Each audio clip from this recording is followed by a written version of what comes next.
Il y aura également à la fin des temps beaucoup d'actes de fornication. Tous les gens coucheront sans être mariés, juste pour le plaisir et s'amuser. Revenez un peu avant. Les gens attendaient presque toujours d'être mariés avant d'avoir des rapports. Les hommes détestaient les femmes qui n'étaient pas vierges. C'était une honte avant de faire cela avant le mariage. Aujourd'hui, il est devenu très difficile de pratiquer correctement sa religion. Les jeunes femmes n'ont pas le droit de porter le voile dans les écoles, on trouve du porc dans de nombreux aliments, les musulmans se font critiquer de partout, etc. Et le prophète a dit, à l'époque de la fin des temps, pratiquer sa religion sera aussi difficile que de tenir une braise dans sa main. Il a dit également que celui qui voudrait pratiquer l'islam avec beaucoup d'assiduité sera considéré comme quelqu'un d'extrémiste. Quand aujourd'hui, vous ne voulez pas écouter de musique, pas boire du tout d'alcool, toujours manger halal, ne pas fréquenter de mauvais endroits. Les gens disent très souvent, doucement, il ne faut pas en faire trop non plus, ne sois pas extrémiste. Eh bien ça, mes frères et sœurs, notre prophète nous l'avait bien également prédit.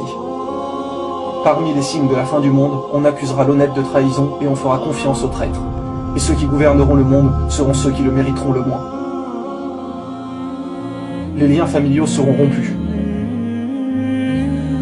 Quand l'homme obéira à sa femme et se montrera irrespectueux à l'égard de sa mère, quand il favorisera son ami et s'éloignera de son père.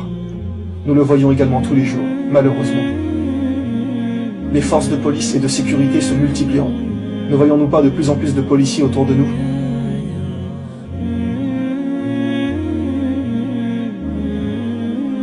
Le prophète a dit qu'à l'époque de la fin des temps, de grands mensonges seront racontés. Regardez aujourd'hui tout ce qu'il nous raconte, au point de ne pas croire en Dieu, comme par exemple la théorie de l'évolution, le fait qu'on aurait pu être créé par des extraterrestres, etc. Pour ceux qui auraient encore des doutes, comment un homme au milieu du désert d'Arabie pouvait savoir tout ça?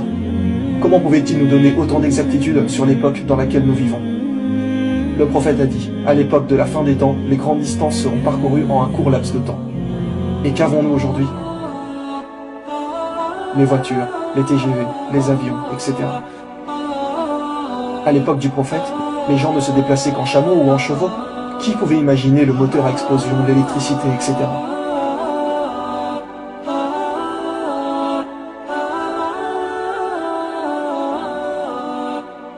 Vous savez, même sans parler de religion, la science nous prouve que nous sommes dans la fin des temps. Nous savons aujourd'hui que des centaines d'espèces d'animaux meurent, dans de nombreux endroits de la Terre. Il y a des pluies d'oiseaux,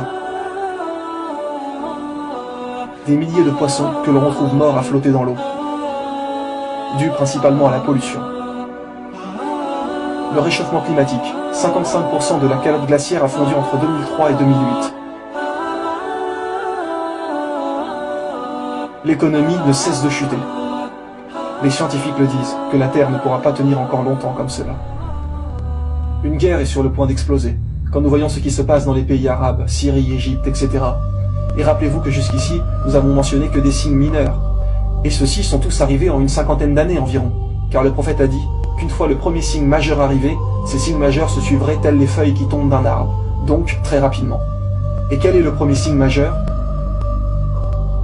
La guerre entre les musulmans et les non-musulmans, ce qui est sur le point d'arriver. Voici encore d'autres signes miraculeux.